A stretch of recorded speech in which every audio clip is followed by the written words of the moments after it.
All right. On today's episode, we had Jordan Hammond, and we talked about really, having your first business, failing at it, right? And then kind of starting a different one in a different vertical from scratch and really almost stumbling into really the roll-up strategy, right? Buying the first one, it was a distressed situation, a business that was losing money, right? But that, working on what integration looks like in that, and then buying the third and really starting to grow the business through acquisition. So Casey, what were some of your big takeaways? When you hear Jordan's story about when he first started as an entrepreneur, he went out strong, tried to build his business, and he had a failure. That builds that resilience, right? Not to be fearful, And so when this opportunity pulls up in his life, where now all of a sudden he has an opportunity to take advantage of a downturn, he had the ability to take advantage of it, right? Because he didn't have the fear. He knew he trusted his ability and that he could do it. That is what I took away. It's very powerful. Absolutely. And we kind of talk about this during the interview, but I mean, it's not luck, right? It's really having some of the experience, the stumbles, and the things that have happened to kind of get you to where you are, to give you the confidence to go do something whenever an opportunity does present itself. And so, yeah, those building blocks are important. Yeah. And, it's just kind of interesting to see Jordan just really shift his mindset, saying, hey, acquisition is a way to grow. And then now he's kind of acquired the bulk of, his little niche and starting to shift back to the other side of the spectrum, which is, hey, we have to start to build organically, not just for ourselves, but also it'll help us acquire guys because they know that, hey, we will take their business organically or we can buy you and, make life easy for everybody. And so lots of interesting nuggets on this one. Like Jordan said, right? Everybody's going to have that one nugget to take away from this podcast. Oh, it's a great one. Look forward to having you. Hey guys, go ahead and just pause the podcast for a second. When you're buying a business, you need to ensure the financial health of the company. Quality of earnings is mission critical. It doesn't matter what size business you're buying. Patrick O'Connell Advisory Group, they're dynamic. They do a great job. They're going to look over your shoulder. They're going to make sure that you're doing the right thing. And this guy's done over 200 buyers successfully, just like you. So reach out to him. And it's o'conneladvisorygroup.com. Click the link in our show notes. Can't live without this. All right, Jordan, welcome to the show. Hey guys, thanks so much for having me. Great to be here. Yeah, nice to have you. All right. So let's get on, let's hop right in. So Jordan, you want to share a little bit of your background to the audience and kind of really how you got into the M&A space that you're in today? Yeah, for sure. So, startup entrepreneur in my early 20s, had a first go at it, which actually ended in personal bankruptcy when I was in my early 20s. And it's always good to check that box early.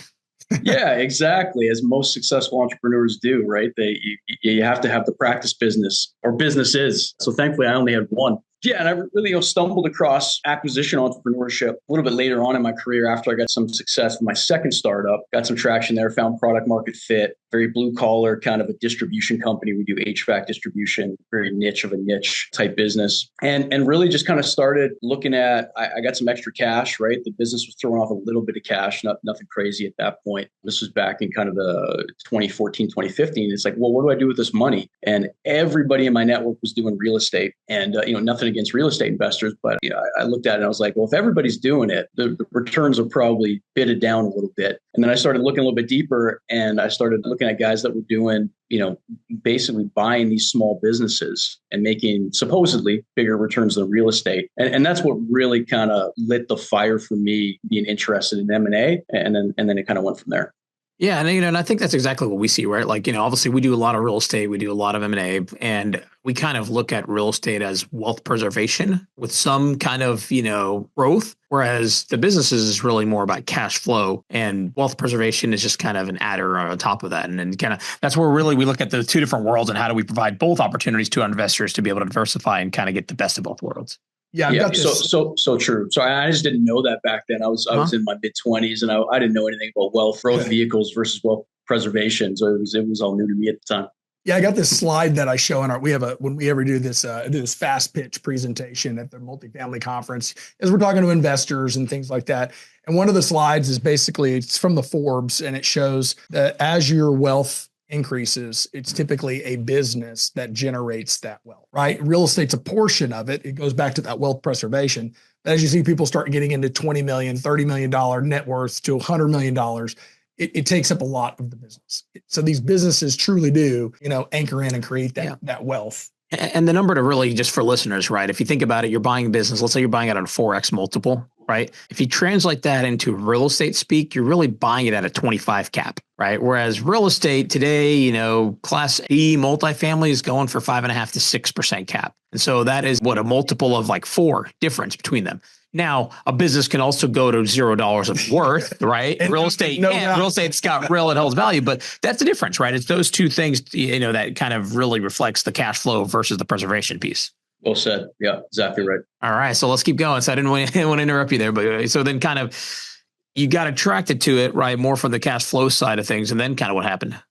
Yeah. Well, and then you got to screw up a little bit, right? So just like I did with my first startup, I got to learn by doing. So, I didn't really go the education route. I went to community college kind of deal and, really got my learnings from the school of black and blue, right? The school of getting the bumps and the bruises. So I did the same thing when I started looking at acquisitions. I bought a couple small micro businesses in spaces that I had no idea about, totally outside of my circle of competence, as Charlie and Warren would say. And, just lost everything there. Not a lot, maybe lost $100,000, really figuring out that I needed to do what I wanted to in M&A, but within my own space, and I went to this conference, and I go to a couple conferences a year, and typically, there's that one nugget you get from a conference that you actually take action on that kind of makes it worth it, right? Hopefully. And this one that I went to in 2018, it was right after I lost, money on my second little micro business deal. And this guy said he had a pretty decent sized 8-figure exit. He said the best thing he ever did was he reached out to his competitors early on when his business was getting traction, developed these relationships. And when they wanted to exit, they called up him because they had this relationship. They were friendly competitors.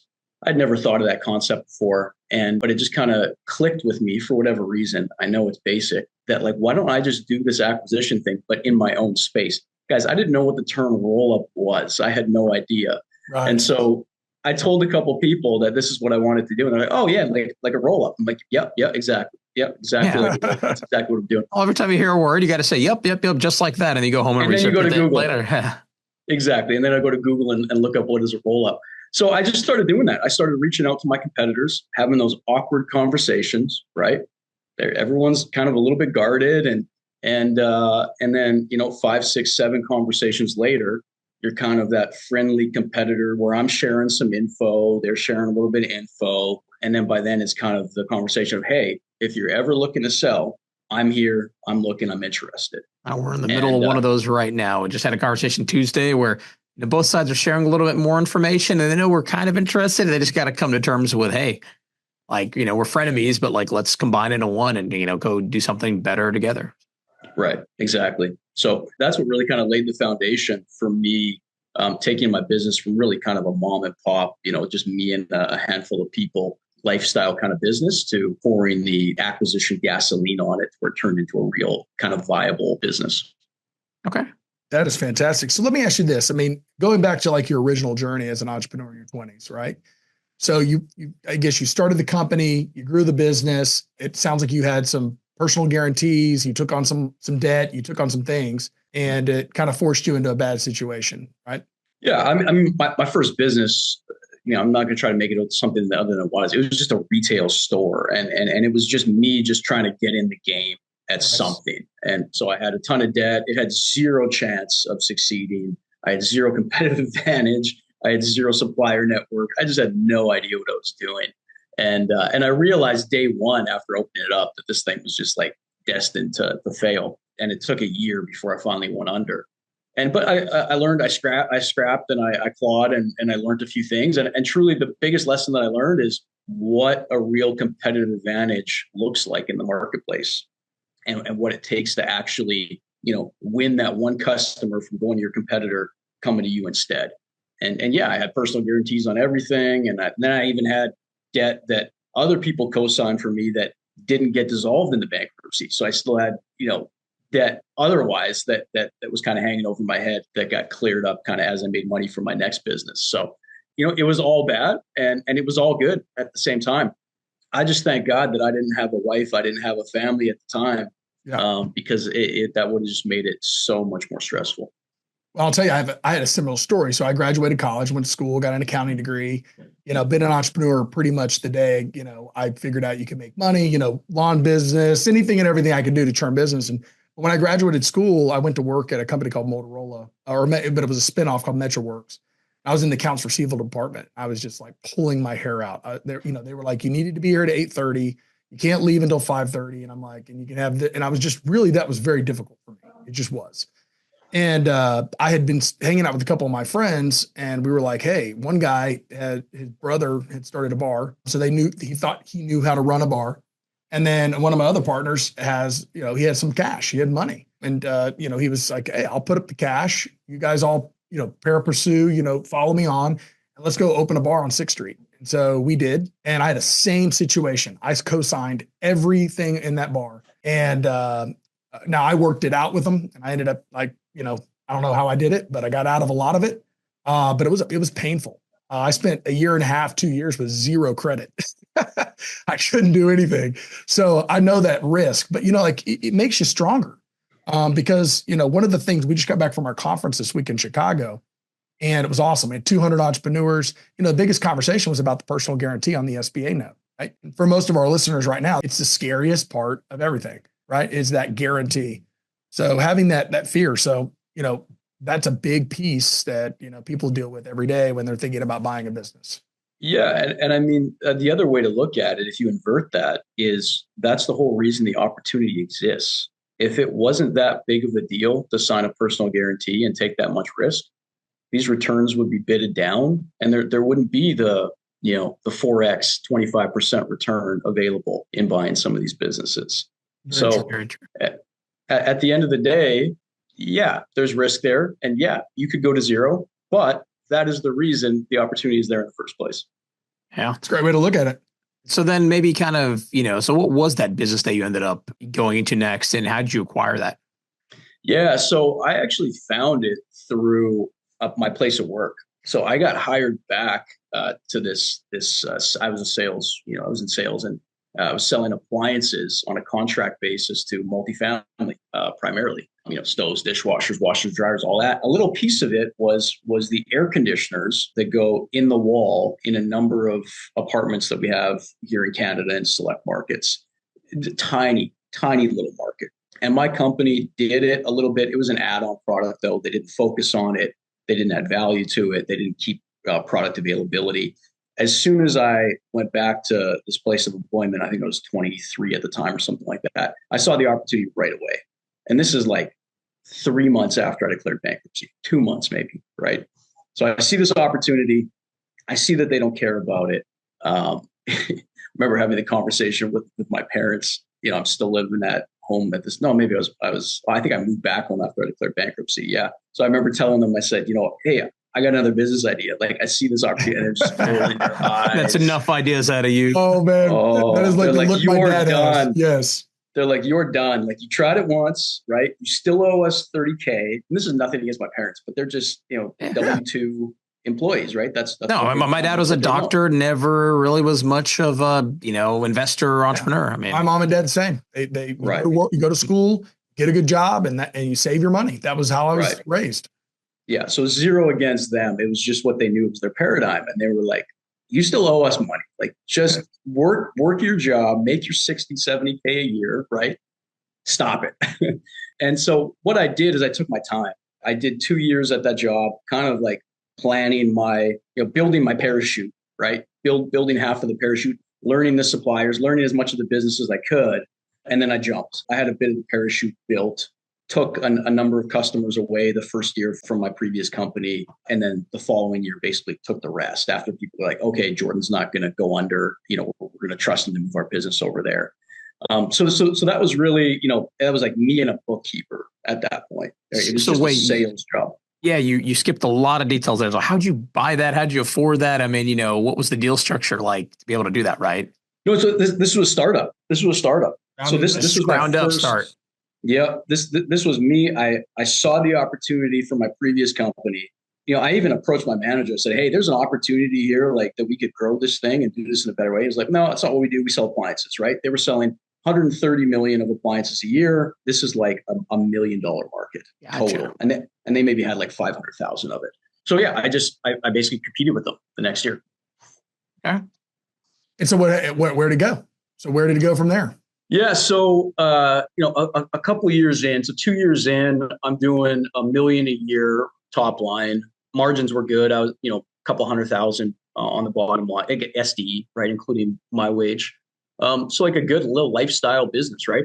I was working basically 6 months of the year, working maybe 20 hours a week. And then the winters are off because it's a seasonal business. Oh, wow. So like me and my wife, we went to, I just got married at that point. Me and my wife, we went to Phoenix for the winter. Yeah, just a great lifestyle business. And then started expanding from there. So hired a sales rep, hired kind of an operations person, started expanding to different territories, different provinces in Canada. Grew it a little bit. We grew it organically to, I think we probably got to about 3.5 million top line in like 4 years. And but then really kind of hit the ceiling, the market, and then we started looking at adjacent markets, started getting in some different products. And so we really stumbled across the bigger market that we play in now, which is still a niche of a niche, which is the hospitality space, selling similar but kind of different kind of units that go into the a hotel. So we kind of play in the hotel space, we play in the senior living communities and multifamily. And grew it to, we were probably 6 people, 4 million kind of in 2018. And that's when I stumbled across the acquisition stuff. That's when I hired my first kind of key hire. I hired a CFO, somebody that I grew up with, and we started to professionalize the business a little bit. And then in 2020, modernize is the term I like to call it. Yes. Yeah. You were always professional. You just got current with the tools. There you go. Yeah. And we're still, I guess you're always modernizing. Always modernizing. We're far from done. And then in 2020 and 2021, that's when those acquisitions came through. And that's what really kind of took us to the level that we're at now. Got it. And so you said you had kind of gotten to about 6 or 7 million top line before those acquisitions? 4. Yeah, we were at 4. We're all in. We had about 6 people, but 4 million top line. Maybe bottom line, we were doing 10 to 12%, kind of 500K ish. Okay. And so then, what did that first acquisition look like? Right? What was the revenue that it was bringing? What was the bottom line it was bringing? And how did you structure that acquisition? Yeah, bottom line was negative $1 million. Nice. Oh, wow. So you went for one of those. You went from bottom line of 500 to bottom line negative, 500. So yeah. So that deal was, I don't want to say it's going to be the deal of my lifetime because I got a long career left and who knows, but in the next 45 years that I got left, it's going to be hard to beat that first deal. And it was losing $1 million a year. Wow. And that's the power of being in the space already versus coming in as a financial buyer and truly not just people saying, 1 + 1 = 3, but like knowing how 1 + 1 = 10 and seeing it when you look at, the asset, when you look at the balance sheet, when you look at P&L. So let me break that down, a few ways that happened. So direct competitor, right? They've been in the space for a lot longer than us, a lot more knowledge, a lot more talent, and they had much better supplier relationships, but they had been run by a micro PE company in Canada. Great company, but they had mismanaged this asset. And they hired a couple bad CEOs.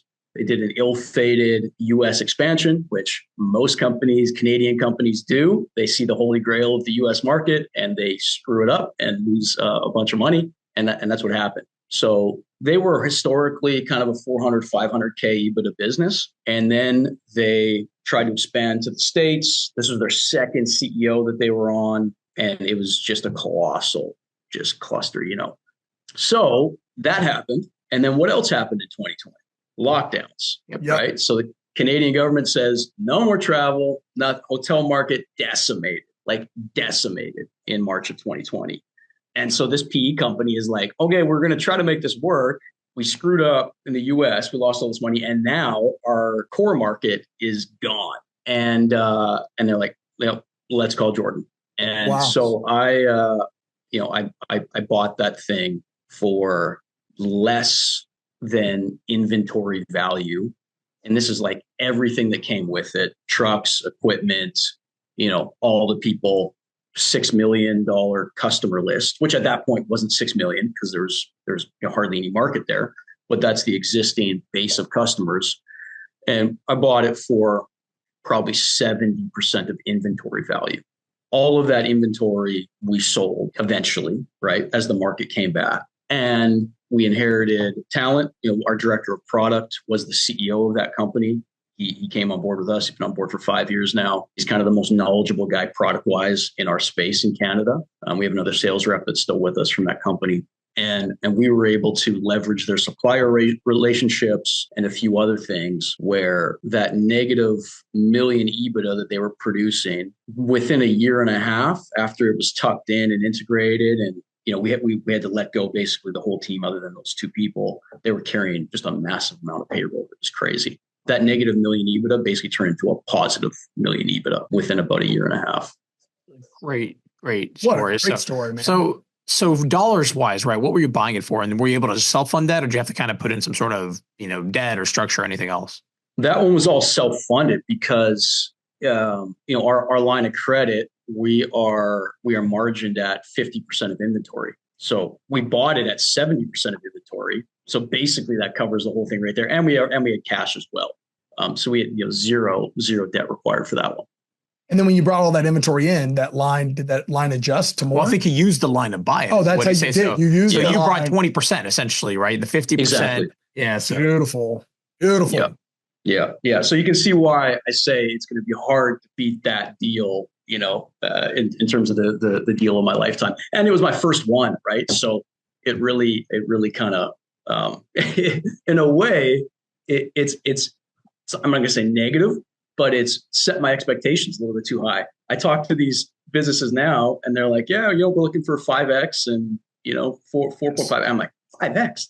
I'm used to paying 1X or, inventory value. So I got to adjust my expectations a little bit. Or you just need to chase distressed assets. And there's your other option, right? Well, that could be something you're just naturally good at. You don't know. Well, that kind of leads to the question I was going to ask. So 30 days after you bought it, did you still feel like, hey, this is a home run? Because you're probably in the midst of it 30 days in and you're probably like, man, what did I just sign up for? Right.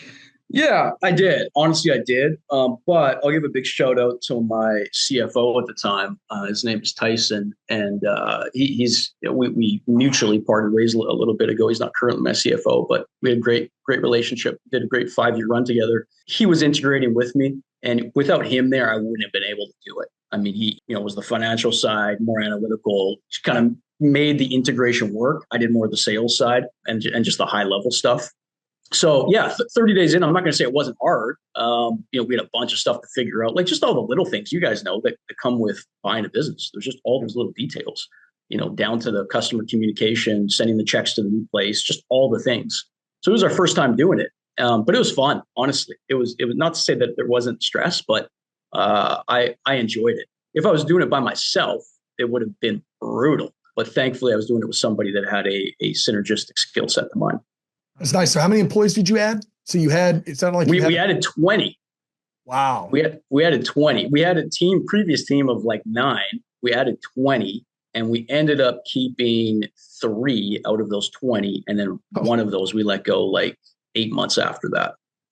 Cut overhead pretty quick right there. Yeah. I mean, and so we, there was a cost of that, right? So there's the severance costs that we took on that, we ended up paying out, I don't know, probably $80K of severance and things like that. But when you factor in what we bought the deal at, it's not material. Mm-hmm. Got it. So you did the first one. Obviously it worked out, year and a half into it, kind of grinding through, got it situated. I have a little bit of a chip on your shoulder, right? What happened then? Kind of what was that next acquisition? Yeah. So, I mean, I'm simultaneously working and sorry, then maybe just to recap for the audience, what was your EBITDA and margin before the next acquisition? Or sorry, your revenues and EBITDA is what I meant to say. Yeah. So as you guys know, right, there's always the J curve. As we're integrating, we're cutting costs, we're realizing the efficiencies. So, probably 6 months in, we're at maybe 8.5 million now, trailing 12, just because the market's not back in Canada yet, right? Like we're still in the dip. So our EBITDA is probably still hovering around the same 400, 500, just because the efficiencies haven't been realized. And the whole bet is that, the government's not going to keep people locked down forever. So the market's going to return. And that hadn't happened yet. But as we're doing this acquisition, I'm working on another acquisition in Quebec for another competitor that I've been talking to for years. One of these guys I was reaching out to back in 2018. and him and his wife, it's basically a mom and pop team, and they're doing about 5 million. They're in Quebec, and they got a couple people helping them. They're getting spooked as well because they're working 60 hours a week. They've built this thing over 20 years, and now they're seeing like, oh, okay, this market is, the government is continuing to lock down the hotel market. This was probably like a year into, the COVID madness. And so they go to market with their business. Obviously they call me. I'm pretty sure I'm the only one that looked at it. And then so we bought that one. I bought that one in April of 21. This previous deal was done in October of 2020. So we did these two deals within 6 months of each other. And so we go from 4 million in revenue to 11.5 or 12, like within 6 months. And not that all that revenue is kind of realized yet, but like that's what it ended up being when it's triple. I mean, you're doing it when things are down. Right? You're not doing it. So which is, it's that mindset of going in when, what is it? The Buffett blood in the streets. Yeah, blood on the streets. Blood on the streets. Yeah. That's it. And you know what? Easier said than done. I'd heard that so many times before, but it really, going through that experience, it made me realize why so many people, when there's blood on the streets, they're a forced seller versus a buyer. It's tough. No, I mean, and I have to constantly tell myself that because you're in the midst of it, things are not looking up, and you're basically saying, hey, I'm making a conscious bet right against the norms, but just kind of trusting in yourself to work through the challenges as they arise, right? And that's where having partners is good too, right? It kind of helps give you a sounding board that, hey, emotions aside and market aside, like the math supports it, or the industry supports it, or the niche supports it, and working through it. But I mean, it's tough, right? And you kind of need to be steadfast to actually go accomplish what you're trying to do. And you need to be prepared. There's no way you can pull the trigger if you haven't been preparing for that moment, right? So I'd already been doing the work leading up to, the lockdowns happening. I didn't know that was coming, but I was doing the work.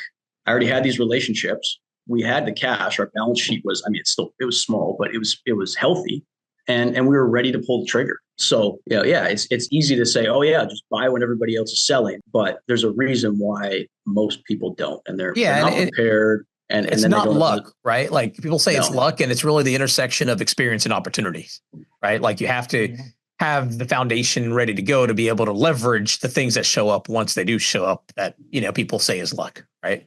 Well said. Me and my partner talk about all the time, right? Like some of our businesses, is a pain, but like that was needed to get to the next, to see that next valley behind the mountain, right? And you have to keep going up each hill to get to the next one. And so how did that next acquisition get structured? So you said there were 5 million of revenue. Bottom line was probably 500 to $1 million. Yeah, even maybe a little bit less, 400 to 500. Their margins were pretty thin. They were just a reseller.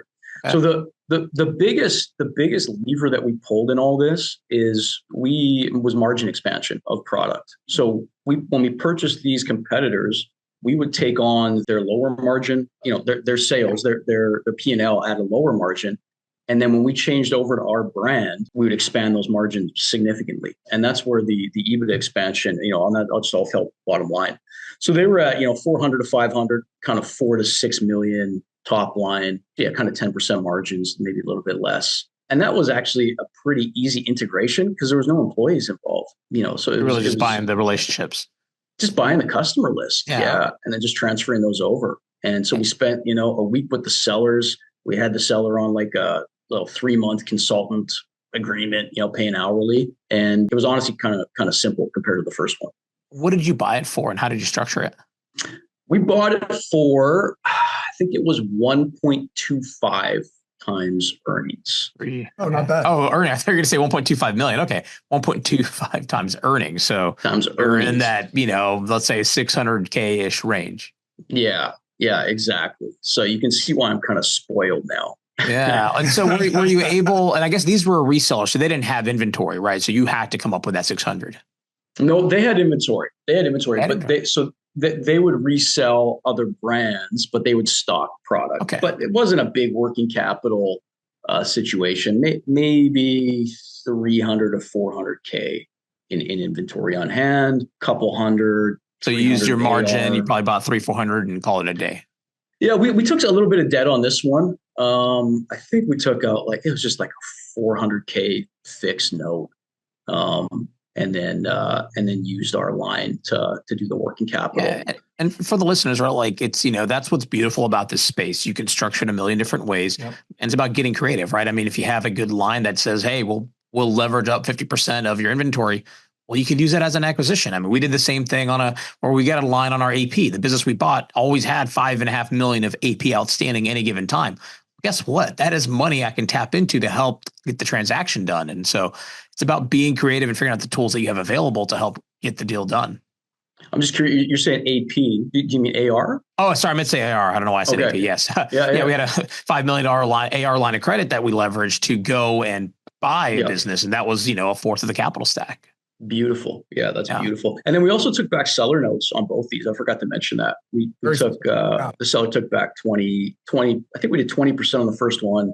I think 30%. Yeah, especially because it's distressed. So, I mean, I bet you, in your mind, that you can get the cash there if you had the time. And it's probably not a tough conversation to explain to the seller, hey, I just need a short 2-year window. I don't need it for a 10-year note. I need a 1-2-year note and, let's roll. Yeah, I mean, so here's a funny story, and I'm a little bit hesitant to share this, but I think it's okay. So on the first deal that we did, this is just starting with all the Zoom stuff, right? Okay. This is like March of 2020 when we're starting to talk, and everyone's getting used to Zoom.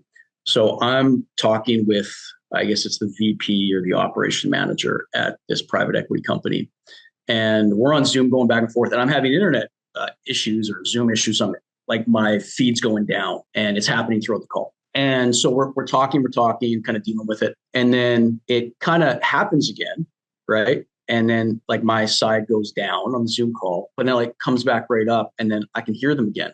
But they think that that I'm cut off. Huh. And so it comes back right away. And I kind of realize that. And then I hear them talking to each other saying, oh, this is great. I can't believe this guy came along. We're going to be able to dump this thing. Like, let's just get rid of it. This is, and I'm hearing this on the other side, and I'm like, so a couple seconds later, okay, guys, I'm back, right? And so you can imagine how my offer it shifted, huh? It shifted a little bit, right? It shifted a little bit, yeah. So there's I maybe got a little bit lucky on that one. All right. Well, no, I mean you're just aware, and that's some of the key. That's being in the game, right? I mean, the longer you play the game of business, the better you get at it. At least you hope. And one of the things I know flat out from anybody's success book or whatever, it's that grit, right? It's the ability to just grit through the tough times, push through, make it work. And sometimes you don't know where it's going to come from. And it looks like you had a couple deals that just popped up. COVID came out of COVID. So tell us, how did that work? So just kind of wrapping up that story, right? You've got these two businesses, right? That you bought them in really the bottom. And then 21, 22, what happens in that industry? What happens? No, I mean, you guys are lucky in Texas. You guys are in Texas, right? Yeah. I mean, I have a friend in Texas, and y'all were going to baseball games when we were still like had a year of lockdowns left. So Canada was brutal during this whole thing. It was brutal. Our government is I won't get into that. But that's a whole other podcast. No, the spring of 22, and it was still going on. It was very night and day versus Texas. Yeah. We had you had vaccine cards up here and all this. You weren't allowed to go anywhere, all that stuff. So it took a little while, right? But by summer of 22, maybe even getting into later 22, the market started to come back in hotels. And so it was just like the thesis played out that this market is going to return. And that's really when we started realizing, all of those synergies and when those books of business that we acquired, they proved to be sticky. We're now to this day, we're 13. We're going to do about 13 million this year. So we really haven't grown organically, which is kind of a different issue that I can talk about if you guys want. But because all our growth's been inorganic, our customers are just there, right? So we're just servicing existing customers, which isn't a bad thing. I'm not complaining, but it's a different skill set. That's the playbook, right? I mean, the playbook you bought was to take these distress situations and just operate them. And operating them means you're growing inorganically. Once things are sizzling, maybe in another 12 months, then you can figure out, hey, how do we start to grow more organically, right? And that's the point that we're at now, right? So that was my whole point in saying that. It's a different skill set. So one of our skill sets is inorganic growth through acquisition. And now we need to relearn the skill set of growing organically, which we're doing. Or you go find another business to buy to roll into. Hey, yeah, man, I mean, that's the Adam Coffey, playbook, right? Keep buying 30% growth. And, that is a playbook. It sounds like you might know it well. And so that might be your thing. Yeah. Yeah. I mean, but then there's always, I guess, situations where you need to grow organically in order to loosen up those deals. So that's kind of the point that we've come to now, because the space is so small, right? There's only a certain amount of players that, they need to have a reason to sell. And you got to scare them that you're going to take their business one way or the other. So. Yeah. So that's kind of where we're at now. So today you're in that 13, 14 million of revenue, right? Mm-hmm. What about your margins? How much have they improved? Right. Because I think the businesses, even whenever you started, you were in that 5 to 9% margin. So a little bit higher, probably closer to 10. Now we're in kind of the 18 to 20 on the bottom. Yeah. Right. So it's almost doubled the margins, which really, 4x value in that. So. Yeah. So for a distribution company, extremely healthy. It gives us a lot of opportunities to acquire talent. We've hired a great COO, hired a great director of sales, looking at some product expansion opportunities, looking at some different other opportunities, and obviously always working on what's the next deal. So the balance sheet is healthy, and it really sets us up for getting after our BHAG, which is to be a 50 million top line by 2030. Awesome. We also implement EOS, and so we're actually the pinnacle flavor of. We have our quarterly planning week after next, or our annual planning. So I think the biggest question is, what is mom and dad saying? Because you just have to have blown them away. Huh? They're like, holy shit. Well, no, he was smart. He converted the 30K into a 20-year note, so he's still paying that down. Yeah, I got rid of that as quick as I could. I think the first 30K I made, I paid them back. And you want the Thanksgiving or whatever. You want it to be healthy, right? You don't want to have those burdens. Yeah, just something about debt hanging over your head. I'm a pretty conservative guy when it comes to leverage. Like I've taken out a little bit here and there just to make things happen when I have no other choice. I'm pretty conservative with debt. I really value the sleep at night factor. Yeah. And so I'm not somebody that's going to go out at this stage in my career and bet at all, right? And so I think there's the different seasons. When I was early in my 20s, you got nothing to lose. So you're going to go take out the 90% SBA loan and do the deal, right? I'm in my late 30s now, and I got some net worth, and I got a family, 4 kids. I'm not going to bet at all, right? I'm going to grow a different way. So that's where I'm at. Got it. That's a good segue to maybe the last question before we move on to the rocket round, which is, what are you spending your time on these days, right? In your role? Yeah. So I am spending my time on getting my leadership team, really pouring into them, developing them, and the COO that reports to me, who's fairly new, who's only 6 months in, really developing them to the point where they can be that self-growing company, that self-multiplying company that's kind of independent of me. We're not at that point yet, right? I'm still the main growth engine in terms of taking us to the next level. So, we're very pretty much a self-managing company. If I step back today, we'd be flat. Maybe over a number of years, we'd start to decline a little bit, but we're a little ways from being a self-multiplying company. So that's number one for me, leadership team development. Number two is still the M&A. I got kind of a world of like 10 or so companies that I'm constantly planting seeds, watering those seeds, nurturing those relationships, and hoping that they bear fruit one day. It's a long game, right? It's a long sales cycle, as you guys know, and it takes intentionality, it takes relationship building, and just adding value. So that's what I'm trying to do there. And then in the bigger deals, kind of the bigger new construction projects, things like that, I'll kind of come in as a closer now and then and really help out with those. Awesome. I know. And that's what it's about. I mean, I was in New York all of last week, and we left one meeting with my partner. I told him this relationship is not going to be valuable now. It's going to be valuable, 8, 9 touch points later, right? Over the course of the next 2-3 years. And it's about planting those seeds so that way you can later come harvest and cultivate them and go do some cool stuff together. Absolutely. So, yeah, it's a long-term game for sure. Well, I guess we'll go ahead and move on to our rocket round, where we ask the interviewer 3 the same questions. So first question is, what do you like to do in your free time? Yeah. So as I mentioned, I got 4 young kids. So, family time for me is so crucial. I don't work Fridays. I call it Family Fridays. So I'm a 4-day a week. Gino talks about the working container. right? So my container is 32 hours a week, and then I do Fridays at home. I love to golf. We have a short golf season up here in Winnipeg, though, so I get in kind of 40 rounds ish a year. Man, that's jamming during your season. You got to come down here to Houston. Impressive. Casey, he's kind of a golfer. Really, his daughter's the golfer, but you come down to Houston and, Yeah, if you have a daughter and she's got hand-eye coordination, if you want to talk about that offline, man, I'll tell you that we've had a lot of fun putting my daughter in golf. She started at 6. And, I find dads that know how to play golf typically mess it up because they, or if you just rush to get an instructor like I did, because I don't know anything. I mean, I can play golf, but hack. I didn't want to teach her my bad habits, but let me know. I'll tell you some of the tips.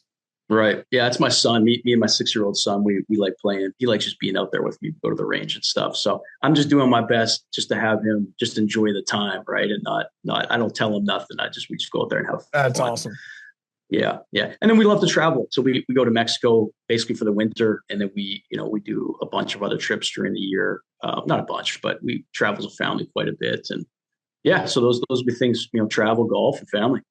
What entrepreneurship brings. All right, next question. What's your most memorable moment in your business journey? Yeah, it's that first deal. It's. I knew it. Like I said, yeah, it's a pretty easy one for me. Just how good it all lined up. It's kind of a God moment in my life. How that just changed the trajectory of everything. It really helped me take it to a place where it was a real business versus just a Jordan show with people around me. And it taught me so many experiences that just opened up my perspective of like what's possible. Yeah. And I was going to ask, we didn't ask this during the main part of the interview, but did closing that first one push you to be a lot more aggressive on the follow-up of the second one, or give you the confidence to do the second one? Did it really push you to get that next one done?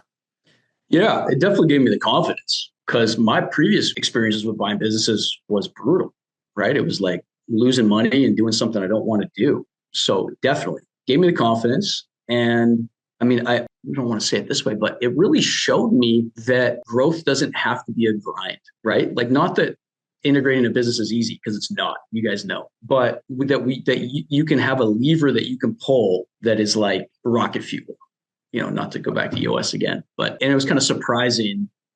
I don't want to use the word easy, but like there was an aspect to that, like just because it all lined up and I did the work ahead of time. Right? I mean, things can be straightforward, but not easy. Yeah. The integration wasn't easy. It was hard, but it seemed almost like just a hack. It's like how could this be possible that we could acquire this much business for this price and grow the company by this, where growing organically like that would have taken so much more time and effort. And so really it opened up my eyes to what's possible. And I think maybe I have to dial it back from those expectations, as I mentioned earlier. Awesome. And then last question, what is your favorite tool or resource? I mean, so I've read all the books, all the M&A books, basically all the business books. I go to a bunch of conferences. I'm sure a bunch of your audience knows like all the books, right? The Buy Then Build, the Main Street Conference I've been going to, Brent's Permanent Equity Conference there the last couple of years has been amazing. Gotten so much good stuff out of that. Maybe I'll take a different approach on this question. I think there's so many great tools out there. You got so much good content. Girdley's putting out all this content now, and the Enduring Ventures guys. It really can get overwhelming, I think, with how much is out there. And so much of it isn't applicable to your current stage. And so I made the mistake of like kind of over engineering some things when our business wasn't ready for it, or I wasn't ready for it. That, my advice for people listening is, depending on the stage that you're at, usually the answer is like looking for, in whatever the tools are, the books, the resources, the content, the courses, looking for that one piece of wisdom or knowledge or advice that you need for your particular season right now, and just implementing that and then taking action on it. And whenever I've gotten something from a book, a piece of content, or resource that's just, really changed the trajectory, it's specific and it's applicable to me in that season. And the best example is that one nugget of wisdom I got at that conference from the guy saying, hey, just reach out to your competitors and build relationships. That's great advice. that changed my life right there. And that's the value of being around people, right? And I think I'll give a shout out to Matt Pohl. I think we were Wilding Group, right? We interviewed him, and what he's doing now. He's done multiple acquisitions, but he's really focused on the strategy side, helping entrepreneurs. And he kind of talks. He said something that was almost like obvious in hindsight, right? Until someone tells you it. And it's really, whenever you have a business, you just think growth, right? Like all you fixate on is grow, grow, grow, grow, grow. But really, like businesses have multiple stages, right? And there's a time where you're focused on growing revenue at the cost of people. But then there's a time where you're willing to take a loss to grow the people. And there's kind of these different phases in a company. And once you start to break it down and compartmentalize it, it's like, oh, duh, right? And I've been through all those parts of a business, and it's just, it's always good to be able to relate and really focus it to, hey, should I focus on right now, given where the business is, right? Am I focusing on profits? Am I focusing on revenue? Am I focusing on employees? I think you had a fourth one too, but really dialing that in. Love that. Awesome. All right. Well, Jordan, great. Ton of information, big help for all our listeners. And it's great. So let me ask this, how can people get a hold of you? Yeah, LinkedIn's the best for me. I'm not too active on there right now. I used to be, but if anybody wants to connect, I'm always happy to take a 30-minute chat and get to know people in the space. I love connecting with searchers and investors, and for me in the future, I'm really looking to continue the roll up that we're doing with Genuine Comfort, my current opco, and then looking for down the road another platform to invest in. That's where I'm going. Put that in the show notes. And so, Jordan, thank you very much. And next time you're going to Mexico, just make sure to stop on by Houston. You'll fly right over us anyways and come say hi. It's not too far. That's right. Thanks, guys. Appreciate it. Awesome. Thank you. Thank you, Jordan. Thank you for listening to the M&A Launchpad Podcast. If you've enjoyed today's podcast and would like to support us, please leave us a rating and a review after you listen. I'm Casey Minshew, and I look forward to talking with you next week.